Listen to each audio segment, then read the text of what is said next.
세계 엘리트들이 모이는 미국의 하버드 대학교에서 논쟁이 벌어졌습니다. 이 그유는 자존심 높은 엘리트들의 애국심이랄까요? 작은 이야깃거리로 시작된 대화는 결국 전공 교수님의 귀에 들어가게 되는데요. 지금부터는 대화가 아닌 자존심을 건 국가대항전 논쟁이 되어버렸는데요. 그럼 이야기를 만나보겠습니다. 지금 시작합니다. 교실 문을 열자 긴장감이 감도는 대화가 들려왔어요. 하버드 국제관계학과 수업을 기다리는 학생들 사이에서 자연스럽게 토론이 벌어지고 있었죠. 나는 창가 쪽에 앉아 조용히 그들의 대화를 듣고 있었어요. 결국 경제력이 국력을 결정하는 거야. 군사력도 중요하지만 돈이 없으면 유지할 수 없어. 일본에서 온 다케시가 단호하게 말했어요. 독일 출신의 한스가 맞장구 쳤죠. 독일이야말로 유럽의 중심이야. 유럽연합에서 가장 강한 경제력을 갖고 있고 자동차, 중공업, 첨단 기술 모두 독일이 선도하고 있어. 프랑스도 강하지만 경제적으로 우리를 넘을 수 없지. 프랑스에서 온 피에르가 코웃음을 치며 반박했어요. 경제력만 따진다면 독일이 강할지 몰라도 소프트 파워와 외교력까지 보면 프랑스가 훨씬 우월하지. 우리는 UN 안보리 상임이사국이야.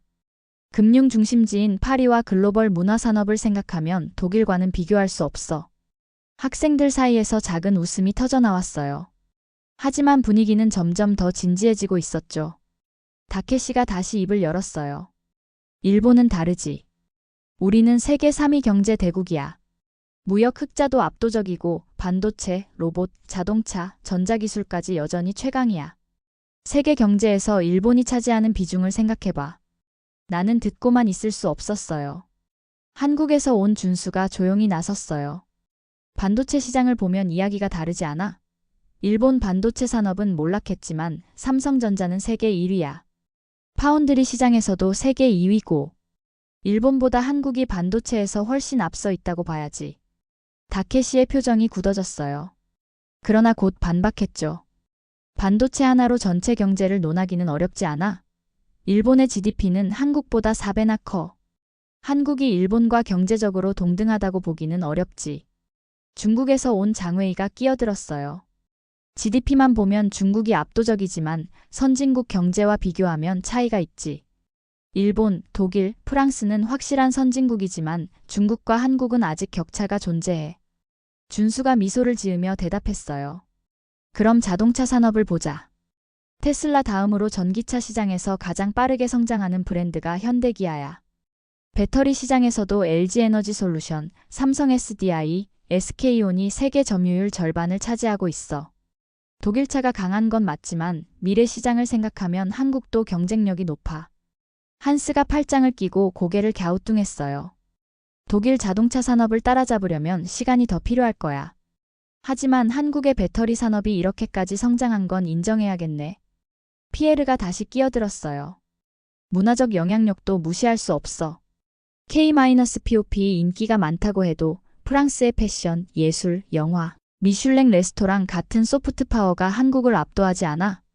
논쟁은 깊어졌어요. 학생들은 저마다 자국의 강점을 내세우며 열띤 토론을 이어갔어요. 그런데 한스가 말을 돌리며 분위기를 바꿨어요. 그래도 강대국을 결정하는 건 경제력보다 군사력이 아닐까? 경제가 아무리 강해도 군사력이 없으면 국제사회에서 영향력을 발휘할 수 없어. 교실 안이 순간 조용해졌어요. 이제 논쟁의 흐름이 완전히 달라졌죠. 국방력, 즉 국가의 진짜 힘을 따지는 이야기가 시작될 분위기였어요. 나는 직감적으로 알았어요. 이제 한국이 논쟁에서 점점 밀려나기 시작하겠구나. 침묵이 흐른 교실에서 다케시가 먼저 입을 열었어요. 군사력이 없다면 아무리 경제가 강해도 국제사회에서 영향력을 행사할 수 없지. 한스가 고개를 끄덕이며 말을 이었어요. 맞아. 강대국을 결정하는 가장 중요한 요소는 군사력이야. 결국 전 세계를 움직이는 건 무력이지. 이 말에 피에르도 거들었어요. 그럼 군사력 기준으로 보면 프랑스가 가장 앞서겠네. 우리는 UN 안보리 상임이사국이고 핵무기를 보유한 국가야. 전쟁이 터지면 세계에서 가장 강한 나라들과 협력할 수 있다는 것도 무시할 수 없어. 한스가 살짝 미소를 지었어요. 그럼에도 불구하고 독일의 군사력도 상당하지. 유럽연합에서 가장 많은 방위 예산을 지출하는 국가고 최첨단 무기를 생산하는 나라야. 탱크와 장갑차 같은 지상 전력에서는 세계 최강 중 하나라고 할 수 있지. 다케시는 팔짱을 끼고 조용히 듣고 있다가 다시 입을 열었어요. 자위대는 공식적으로 군대가 아니지만 일본은 세계 3위 방위 예산을 쓰고 있어. 해상 전력만 보면 일본은 중국 다음으로 아시아에서 가장 강하고 전투기, 구축함, 잠수함까지 최첨단 무기를 운용하고 있지. 솔직히 한국보다 훨씬 강하다고 봐야겠지. 준수는 계속 듣고만 있었어요. 한국의 경제력에 대해서는 할 말이 많았지만 군사력 논쟁에서는 분위기가 달랐어요. 한스가 준수를 보며 질문했어요. 한국은 방산 산업이 강하다곤 하지만 진짜 군사력으로 따지면 일본이나 프랑스, 독일과 비교할 수 있어? 핵도 없고 해외 군사 작전 경험도 없잖아. 한국군이 강하다는 근거가 뭐야? 준수는 순간 말문이 막혔어요. 한국이 분명 세계적인 방산 기업을 보유하고 있고 육군 규모도 크지만 실전 경험이나 국제적 군사 작전 경험은 확실히 부족했어요. 다케시도 기회를 놓치지 않았어요. 한국은 북한 때문에 군대를 유지하고 있는 거지 실질적으로 국제적인 군사 강국이라고 보기는 어려워. 일본은 전 세계적으로 전략적 협력을 강화하고 있지만 한국은 여전히 한반도 방어에만 집중하고 있잖아. 솔직히 한국이 프랑스나 독일보다 군사적으로 강하다고 할 수 있을까? 교실 안이 다시 조용해졌어요. 누구도 쉽게 반박할 수 없는 분위기였어요. 그때까지 한국에 대한 논의가 경제 성장과 산업 경쟁력에 집중되었지만 군사력에서는 명확한 우위를 점하기 어려웠죠. 준수도 군사력만 놓고 보면 한국이 밀리는 게 사실이라는 걸 인정할 수밖에 없었어요. 그때 장웨이가 조용히 입을 열었어요. 그런데 한국이 방산 수출을 굉장히 많이 하고 있지 않아? 다케시가 미간을 찌푸렸어요. 방산 수출이랑 실질적인 군사력은 별개지. 하지만 장웨이는 고개를 저었어요. 꼭 그렇다고 볼 수는 없지. 무기 수출이 많다는 건 기술력이 있다는 뜻이고 그 무기를 만든다는 건 자체적으로 운용할 능력도 있다는 거야. 그리고 한국의 방산 수출이 얼마나 빠르게 성장하고 있는지 알고 있어? 다케시와 한스가 장웨이를 바라봤어요. 갑자기 분위기가 바뀌었어요. 군사력 논쟁에서 한국이 밀리는 듯 했던 분위기에서 새로운 국면이 열릴지도 모른다는 예감이 들었죠. 하지만 아직 한국이 진짜 강대국으로 인정받기에는 뭔가 부족해 보였어요. 그때였어요. 교실 문이 열리고 교수님이 천천히 걸어 들어왔어요. 교실 안의 모든 시선이 한순간에 교수님에게 집중됐어요. 재미있는 논쟁을 하고 있군요. 여러분이 말한 것들이 맞기도 하고 틀리기도 합니다. 교수님의 목소리는 차분했지만 그 말 속에는 무언가 강한 확신이 있었어요. 이제부터 논쟁의 흐름이 어떻게 바뀔지 궁금했어요. 교수님이 강단에 서자 교실 안이 조용해졌어요. 교수님은 학생들의 토론을 흥미롭게 들었다는 듯한 표정을 지었죠. 좋습니다. 아주 흥미로운 논쟁이 진행되고 있군요. 교수님이 손끝으로 안경을 살짝 올리며 말했다. 그런데 여러분 중에서 최근 세계 방산 시장 동향을 정확히 알고 있는 사람 있습니까? 다케시가 팔짱을 끼고 대답했어요. 방산 시장이라면 미국과 러시아가 양분하고 있는 거 아닌가요? 유럽에서는 프랑스와 독일이 강하고요. 교수님은 조용히 고개를 저었어요. 부분적으로 맞지만 현재 방산 시장에 가장 빠르게 성장하는 국가는 한국입니다. 그리고 단순한 성장세가 아니라 국제 방산 질서를 바꿀 만큼 강력한 위치를 차지하고 있죠. 학생들 사이에서 수군거리는 소리가 들렸어요. 교수님은 칠판 앞에 서서 차분히 설명을 이어갔어요. 자, 2023년 기준으로 세계 방산 수출 상위 10개국을 보겠습니다. 1위는 미국, 2위는 러시아, 3위는 프랑스, 4위는 중국, 5위는 독일, 6위는 영국입니다. 한국은 현재 8위권에 속하지만 최근 5년 동안 방산 수출 성장률이 177%에 달해 가장 빠르게 성장하고 있는 국가입니다. 이는 같은 기간 미국 14%, 프랑스 44%와 비교하면 어마어마한 수치죠. 특히 2022년 폴란드와 체결한 무기 수출 계약은 단일 계약으로 역대 최대 규모였습니다. K-전차, K-9 자주포, FA-50 전투기, 천국 미사일 시스템 등이 포함됐죠. 다케시가 눈살을 찌푸리며 손을 들었어요. 하지만 방산 수출과 군사력은 다르지 않나요? 한국이 무기를 많이 판다고 해서 군사 강국이라고 할 수 있을까요? 교수님은 가볍게 미소 지었어요. 좋은 질문입니다. 방산 수출이 많다는 것은 단순한 경제적 이익을 넘어 전략적 의미를 갖습니다. 방산 시장에서 중요한 요소는 단순히 무기를 파는 것이 아니라 해당 무기가 실전에서 검증되었고 다른 국가들이 신뢰할 만한 기술력을 보유하고 있다는 것이죠. 교수님은 다시 칠판에 몇 가지 숫자를 적었어요. 현재 한국은 세계에서 자주포 수출 1위, 전차 수출 2위, 훈련기 및 경공격기 수출 1위를 기록하고 있습니다. 또한 폴란드, 사우디아라비아, 호주, 노르웨이, 이집트, UAE 같은 주요 국가들이 한국산 무기를 도입하고 있죠. 미국이 동맹국들에게 한국산 무기를 추천하는 사례도 증가하고 있습니다. 프랑스에서 온 피에르가 손을 들었어요. 하지만 한국은 아직 자체 스텔스 전투기나 핵잠수함 같은 전략 무기를 보유하고 있지 않죠? 교수님은 피에르를 바라보며 고개를 끄덕였어요. 맞습니다. 하지만 KF-21 보라매를 개발하면서 전투기 시장에서도 경쟁력을 높이고 있습니다. KF-21은 4.5세대 전투기로 F-35에는 미치지 못하지만 가격과 성능 면에서 경쟁력이 뛰어나죠. 현재 동남아 및 중동 국가들이 큰 관심을 보이고 있습니다. 또한 한국은 독자적인 핵잠수함 개발 프로젝트도 진행 중입니다.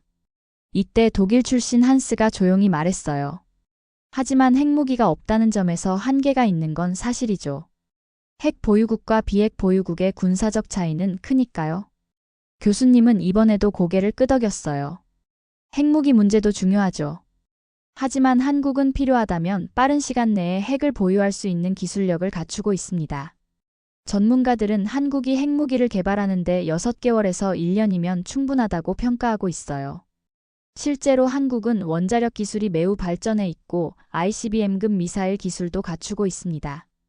다케시가 반박했어요. 그렇지만 일본도 핵을 개발하려면 비슷한 시간이 걸리지 않을까요? 일본도 원자력 기술이 뛰어나잖아요. 교수님은 다시 한번 미소를 지었어요. 하지만 가장 중요한 차이점이 있습니다. 바로 생산력과 실전 운용 능력이죠. 한국은 연간 수천 대의 전차와 자주포를 생산할 수 있는 능력을 보유하고 있고 전쟁이 터지면 바로 실전에 투입할 수 있는 경험과 훈련을 갖추고 있습니다. 반면 일본은 실제 전투를 치른 경험이 없고 전시 대비 태세도 상대적으로 약합니다. 즉, 전력을 단기간에 실전에 맞게 운영할 수 있느냐가 관건이죠. 교실 안이 조용해졌어요. 교수님의 분석이 너무도 명확했고 반박할 여지가 적었어요. 결론적으로 한국은 단순한 방산 수출 국가가 아니라 현대전에서 실질적으로 강한 나라입니다. 과거에는 방어에만 집중했다면 이제는 글로벌 방산 시장의 주요 플레이어가 되며 국제 안보 전략에도 큰 영향을 미치고 있어요. 4차 산업혁명 시대에 맞춰 AI 기반 무기 시스템, 드론 전력, 사이버전 기술도 빠르게 발전하고 있습니다. 여러분이 군사력을 논할 때 단순한 무기 숫자가 아니라 그 나라가 얼마나 빠르게 변화하는지를 봐야 합니다. 교수님이 마지막으로 질문을 던졌어요. 여러분, 다시 묻겠습니다. 세계 4위 강국을 논할 때 한국을 제외할 수 있을까요? 교실 안의 공기가 달라졌어요. 교수님의 날카로운 분석이 끝나자 학생들은 서로의 시선을 피하며 조용히 생각에 잠겼어요. 처음에는 단순한 경제력과 국방력 비교였던 논쟁이 이제는 한국의 실질적인 군사적 역량과 미래 전략까지 고려하는 수준으로 발전하고 있었죠. 한스가 먼저 입을 열었어요. 생산력과 실전 운용 능력. 그게 정말 그렇게 큰 차이를 만들까요? 교수님은 고개를 끄덕이며 다시 칠판을 향했어요. 자, 방산 시장만이 아니라 한국이 가진 또 다른 전략적 무기를 살펴봅시다. 칠판에 또 다른 항목들이 추가되었어요. 한국의 원자력 기술 세계에서 가장 발전된 원자로 설계 기술 보유, UAE 바라카 원전 수출 성공. 우주기술 한국형 발사체 누리호 개발 및 성공적인 위성 발사, 독자적인 정찰 위성 개발 진행. 사이버전 능력 세계 최상급 수준의 해킹 방어 및 사이버전 기술. AI 및 드론 전력 차세대 전투 드론 및 무인체계 기술 개발 선두. 탄도미사일 능력 현무 미사일 시리즈, 장거리 미사일 기술 확보. 피에르가 다시 질문했어요. 하지만 이런 기술력이 실제 전장에서 얼마나 유용할까요? 교수님은 천천히 고개를 돌려 피에르를 바라봤어요. 바로 그것이 핵심입니다. 현대전은 단순한 전차와 전투기의 싸움이 아닙니다. 정보전, 사이버전, 무인 전투체계, 정밀 타격 능력까지 포함한 종합적인 시스템이 필요하죠. 한국은 단순한 방산 수출국이 아니라 미래전에서 필수적인 요소들을 빠르게 갖춰가고 있습니다. 다케시는 팔짱을 끼고 한숨을 내쉬었어요. 그렇다면 한국이 정말 사위 강국이 될 수도 있다는 말인가요? 교수님은 미소를 지으며 마지막 결론을 내렸어요. 그건 단순한 가능성이 아니라 현재 진행형입니다. 한국은 단순히 방산 산업을 성장시키는 것이 아니라 현대전에서 필요한 모든 요소를 빠르게 확보하고 있습니다. 원자력, 우주, AI, 사이버전, 미사일 전력까지.